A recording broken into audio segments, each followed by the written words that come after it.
Alright then, this is Birds of Prey Air Combat in the Jet Age. This is a game I haven't played for a couple of years, and one I certainly haven't filmed for several, so it's nice to have it back on the table.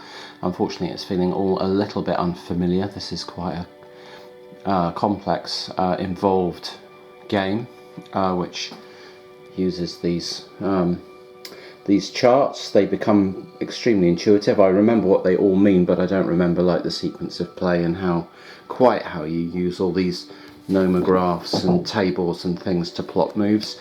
And to be honest, my memory of this game is that the actual flying and flight modelling of the aircraft is the easy bit, with these box miniatures on these stands, and I'm using little blue cubes next to them to show their initiative on the initiative track over here. Anyway, the flight modelling is actually the relatively straightforward bit once you get used to it. The difficulty in these rules is that not quite enough time, attention and explanation is given to the other critical aspect of the air-to-air combat bit, which is the firing at each other. Gun combat is reasonably well explained, but stuff like the missile firing rules, as you get into them, are miss critical pieces of information, which I've had to have discussions about with the designers online in the very helpful forum, it has to be said. And also there's extraordinarily complex sort of procedures for using sensors and switching between them and switching them into different modes, and an action economy for doing so, and diagrams for what they can pick up, and information for whether they set off radar warning receivers and what those radar warning receivers actually do and allow when they're set off, and how to transfer sensor readings to missile tracking, to missile locks, to it's all really involved, and yet given minimal coverage in the rule book. Just sort of, it's Spartan. Most of it's there. I wouldn't say it's all there. Most of it is there, and you can intuit some of it, but it's still hard work to properly understand how the sensors and firing systems of aircraft are going to interact, especially with the action economy rules, with pilots getting activity points. And in this case, these two aircraft, Phantom F4s, are twin seats, so they've also got a weapons officer in place. So they've got two people on board, and again, sometimes it's far from clear what tasks can be performed by which, and whether awareness by one of an aircraft gives the plane awareness or the pilot awareness, or what it actually does. And I'll give you an example of that in this tutorial booklet here. This is the tutorial booklet. If we look at initiative in the tutorial booklet, it says that that if you're determining initiative, you get a +3 if no enemy pilot is aware of this aircraft and this pilot is aware of an opponent. Well, in this case, we have an F16 Fighting Falcon over here, a Turkish F16 Fighting Falcon, and neither pilot of the F4 Phantoms over there, these Greek F4 Phantoms, is aware of him. So he'd get a +3 on his initiative roll according to the tutorial booklet. If we come into the rule booklet and we find the stuff on initiative right at the back, somewhere, visual sighting, sensors. Let's see if I can find the bit on initiative without this being too cumbersome on camera. It's order of flight determination. It says here, don't know if you can see this, it says add 3 to the roll of any aircraft that has not been spotted by any enemy crew members. Well, that's completely different, because this F-16 has been spotted by enemy crew members, because Thunder 1's weapons officer has got a tally on him. So according to the tutorial booklet, he has a +3 on his initiative, and according to the rules, he does not. I took the rules as being definitive and ignored the tutorial booklet, but it's frustrating in a game of this complexity when even fairly simple things like that are muddied, and that's before we get into the complex stuff. So yeah, I'm setting this game up and I'm doing some battle with it. Again, just in terms of its presentation, its rules formatting, and what it all means. And it sounds like I'm having a massive go at this game, and the flight modelling and the flying is phenomenal. The detail and the research on these aircraft data cards is ridiculous. And this game is a very small production company kind of labour of love game, and as a labour of love game, it's utterly phenomenal. But it does have these, you do have to accept that it has a certain wargamer's DIY ethos in it. It is not a perfectly defined Euro. There are gaps and bits and pieces where you're just going to have to shrug and kind of try and make it up. Made more difficult in this game by the phenomenal sort of amount of mathematics and detail that's gone into all this stuff, which makes making it up feel even more of a sort of patchwork. It makes it even less satisfactory, because you're super aware of when you're just making up something that's probably massively inaccurate, because so much work has gone into making large elements of this game, have incredible fidelity. So yeah, it does make the making it up elements even more jarring. But there we go. What have we got here? In short, we've got a Turkish F-16.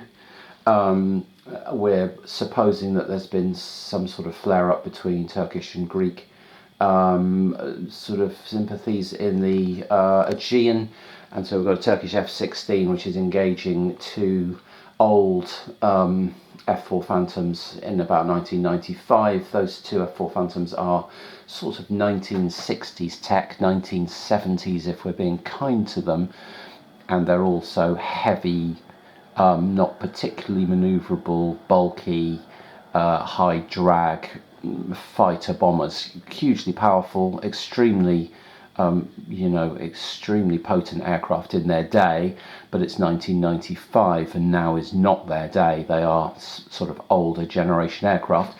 This F-16 is freshly minted, dedicated air superiority fighter with the latest weapons, the latest electronics, the latest radar, the latest cockpit, the latest everything, and as I say, a dedicated, nimble, agile air superiority fighter, as opposed to these multi-role fighter bombers. So we've got a 2-to-1 here, but the one is ostensibly a clearly superior aircraft with superior systems and weapons on it. We shall find out how this is going to go down. This is at about 10,000 feet. Those are about 14,000 feet. You can see them banked in towards each other. Well, you probably can't see on camera. They are banked in towards each other. I've done initiatives. The F-16 actually, even without the +3, came out on top, because neither of these pilots has got awareness of the enemy aircraft, and that gave them a -3, even though he didn't get a +3. So they got -3s. He was on a flat D10 roll, and we came out with initiatives of actually -4 for one of the Phantoms, 4 for the other Phantom and for the F-16, and then in the roll-off we got a 4.7 and a 4.9. So the F-16 just slightly won initiative. So everyone's got to plot moves, and then we'll move in the order of left to right. Basically, that aircraft there, this one over here. Yeah, and we'll take it from there. So I've got the first moves done here in Birds of Prey in this scenario called Aegean Thunder.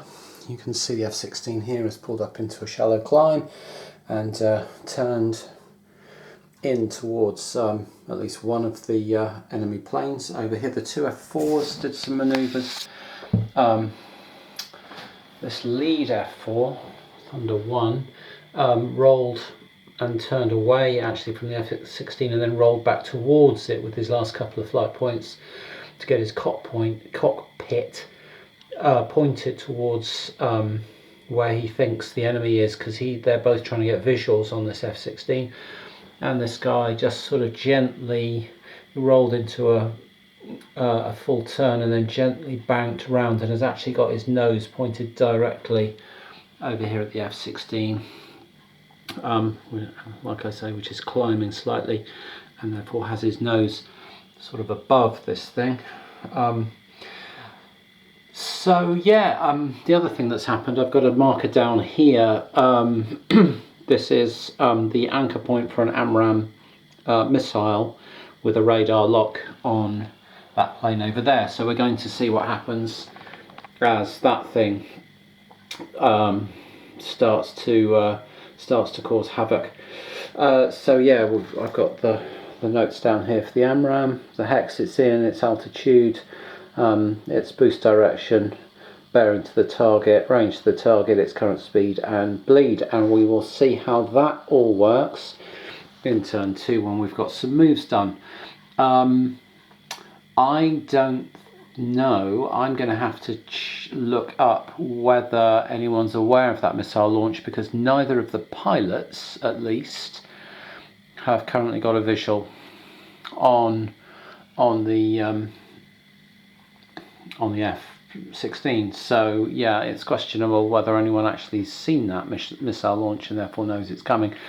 But I think the fact that it's an active homing missile with its own radar lock will probably be setting off the radar warning receiver on that on its target. So yeah.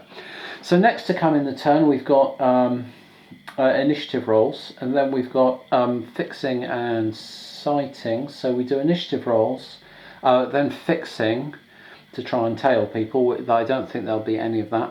And then we are going to do visual sighting rolls to keep track of all the stuff in the air, and then we're going to do our sensor rolls to see what radar can pick up, because for example this, like I say, this F4 Phantom over here has its nose directly on the F-16, and so ought to be making some radar rolls to see if it can search for it on radar. So onward. Okay, it's the end of turn 1 here in Aegean Thunder in Birds of Prey. The F-16 in the foreground has kept, the pilots kept tallies on both of the F4 Phantoms in the distance, despite a terrible cockpit modifier for his current position, because his cockpit is pointing out this way and the enemy aircraft is up over there. But that -3 modifier, he still managed to make the roll, kept a tally on that.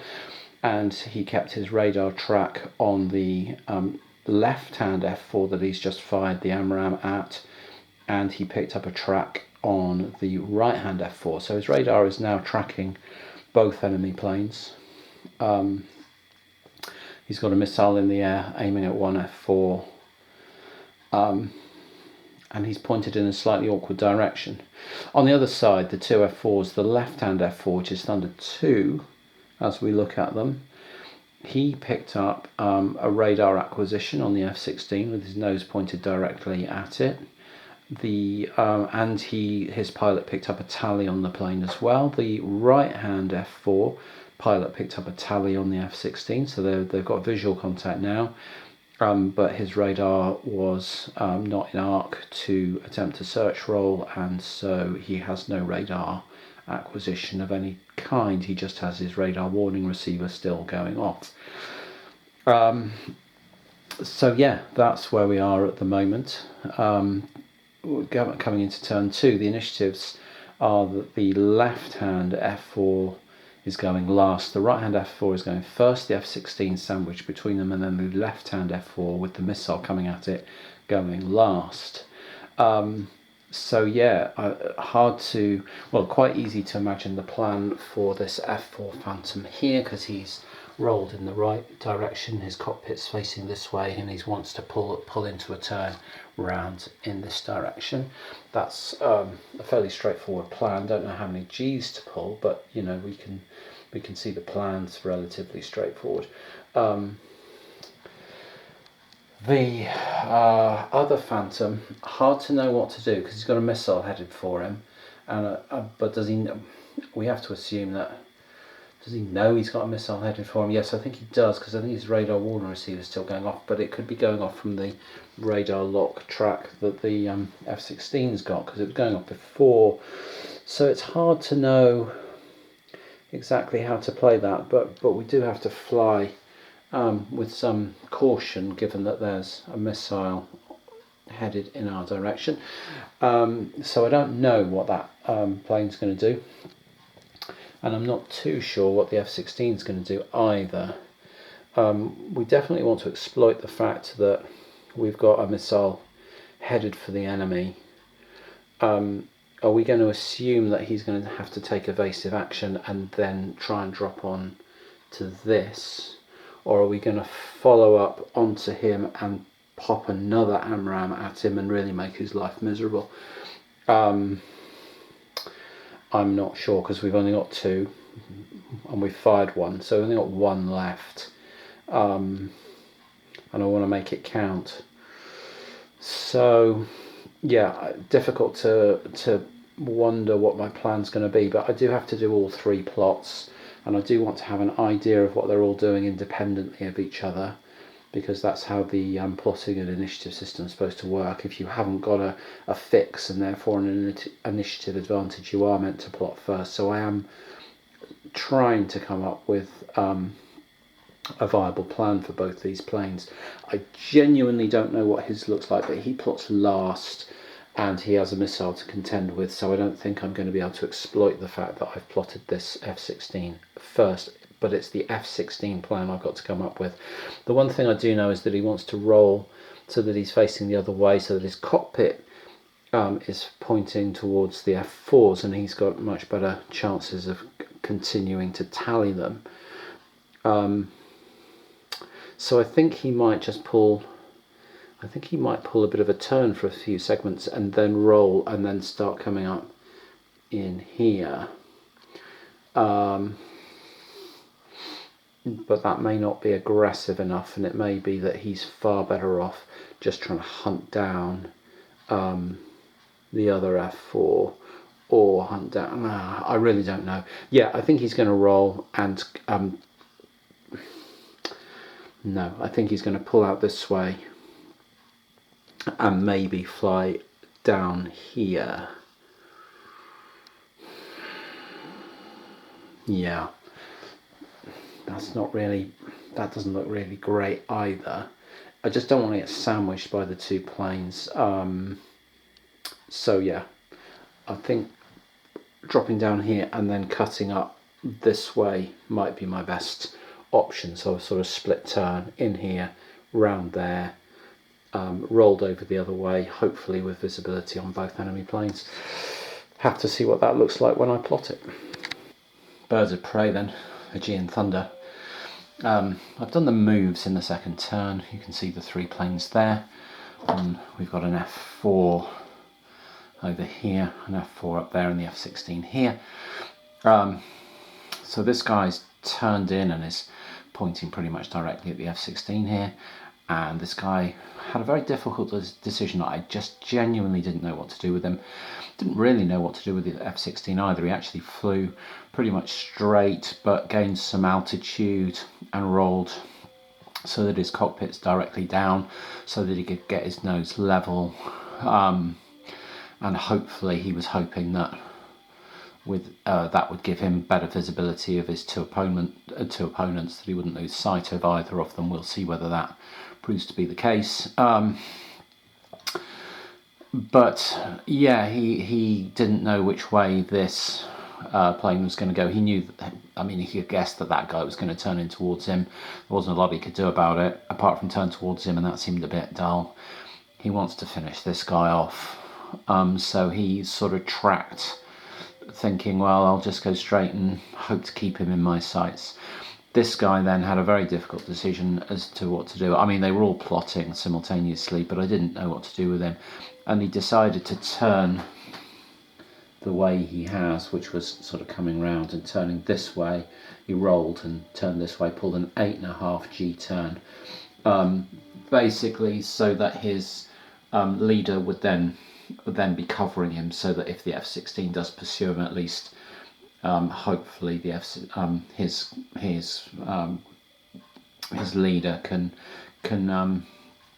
get some shots in of some description on the F-16. So he's hoping that by doing this, any follow-on attacks by the F-16 would open that guy up to being shot by his cover.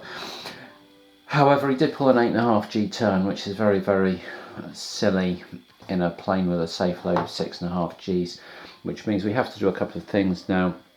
On the play rates, we have to do a structure G effects roll for him, because he's 2 Gs over his safe load of 6.5, and we also then have to start making some crew G effects rolls for him. I've filled in the numbers on both of these that I can, so let's make a couple of rolls. They're pips rolls on a pips chart, so we use the pips column here, and we roll percentile dice. I always roll the colour of the plane as tens, or the colour of that side as tens and a black as units. So we'll roll a red dice and a black dice. So for the structure G effects, he's rolling on the 9 column on his pips roll. So he has got, that's a good roll, he's got 87. So his outcome is, on the 9 column, 87, puts him on a 6. So his outcome is 6. He's got no current overstress points, so his final result is also 6. And I believe that means he's got away with overstressing the airframe. I think 4 or less causes damage. We'll just check this. Yeah, less than 2 to 3 would have caused overstress on the airframe. So he's got away with that 8.5 G turn in terms of damage to his airframe, so that's good for him. Rub these figures out. Now he's got to check the pilot and his weapons officer for pulling 8.5 G turn. So this is the pilot, and these numbers are based on what kind of G training they've got. They've got modern G training, they've got modern G suits, the activity points spent straining against the Gs and things like that. But he's got a roll on the 9 column, -9 plus 5, so that's his overall. And he's got an 82, that's a very good result again. An 82 on the 9's column is another 6. So if we fill this in, he gets a 6 there. -9 is -3, but then his points spent straining and his G suit give him a +5, so he gets an overall result of 2. And the crew G table says he is fine. The weapons officer now has to make a roll, and his numbers will be slightly different because he's not the pilot. His crew effort will be 8 rather than 9. His greatest load of 8.5, 17 minus 8, base effect of 9. His modifiers, he's only got 1 action point to spend straining because he was setting chaff and fiddling with the radar and doing all kinds of other things, so his modifier is only +4. So his whole equation isn't quite as favourable as the pilot's, but let's see how this goes. he gets a 95. That's an absolutely incredible result. So yeah, they're rolling brilliantly. On the 8, so 95 is a 7. And he's going to be absolutely fine as well. We can see here that that gets him a 7. -8 is -1, +4 gives him an overall result of 3. And he has survived the G effects quite comfortably. Okay, so that was the flight effects step. The other Phantom pulled a 6G turn, which is inside the safe load, so there won't be any structure effects for that. I'll check to see whether there's any possibility of that causing crew G effects, but they both spent a point straining. I think that will probably guarantee that they're safe. So we are moving into combat, and I think the next thing to figure out is what happens with this AMRAAM missile. Now, when I made this move for this Phantom, I wasn't able to work out the difference between what his moves would do and what impact it would have on that missile attack, so I just flew what looked like the best defensive move for him based on him and his other pilot of plane acting as a team. So we'll see what the missile attack looks like and come back. Birds of prey then. This F4 Phantom, having survived the G effects, now has to survive a missile attack. The little blue marker down here is the anchor point for an AIM AMRAAM missile. I've done all the calculations so far for this missile attack, and they're down here. The facing change, the missile was pointed in this direction, the plane was here, it moved to here with its move, so it only moved one FAD cell. That didn't cost the missile much in the way of bleed to turn to face it. You can see the missile ended with a final speed of 32, a bleed of 30, and a distance travelled of 48. That's my cat going crazy for some reason. And the range to the target is only 28, and if the range is less than that distance, then you get a missile attack, which we've got. So then you take all kinds of things on a missile attack table. You read off a value based on the final speed the missile attacked at. You get a missile, a bonus attack value based on the missile data card. You add 4 to it. You subtract something for how many turns it's been flying, but we end up with an attack value of 26. And when you end up with, forget a defense value, the average Gs, this plane just pulled average 7 Gs over its turn, so that's added to its defense value. But unfortunately, I've put the Phantom in a position where its pilot is, completely unaware of the missile coming in, so the angle of nose, angle of canopy modifier for trying to defend against it is woeful, only at 1. So we're going to make some pips rolls. The attacker pips roll on the 26 column and the defender pips roll on the 8 column, and that is then going to give us a difference. If the attacker gets more, that'll give us a difference, which we then do stuff to get a damage thing. So I'm just going to make these rolls first, and we'll come back and see what that damage thing looks like. Okay, so let's just make these attack rolls then. Here's the attacker's roll. 69 on the 26 column gives a result of, you take 24, we're going to get a 13. And does it add anything from the 2 column? Yes, it does. It adds one more. So it's 14 on the attack. Just make a note of that. Attack result is 14. Okay, defense result then. Let's come back over here. Sorry, I'm trying to juggle a camera and a pen and dice and all kinds of things. Okay, defensive result then is a 32 on the 8 column. So that's going to be exactly 2. That's not looking good, is it? So the defense result is a 2. The difference is 12 excess pips plus a d10 roll. 1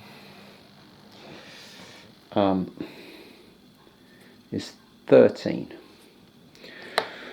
Okay, it says if that's greater than 8, we've got I think that means a direct hit. So now we need to work out how to do the damage, because we've got a missile hit, we just need to work out what it means.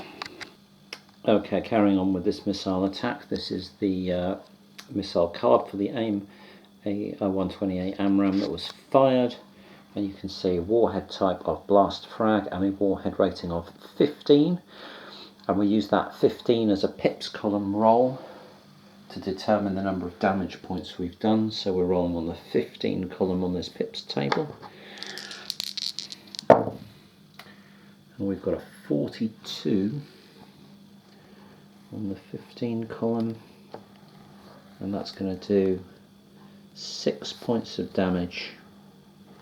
6 points of damage on the Phantom. And characteristics.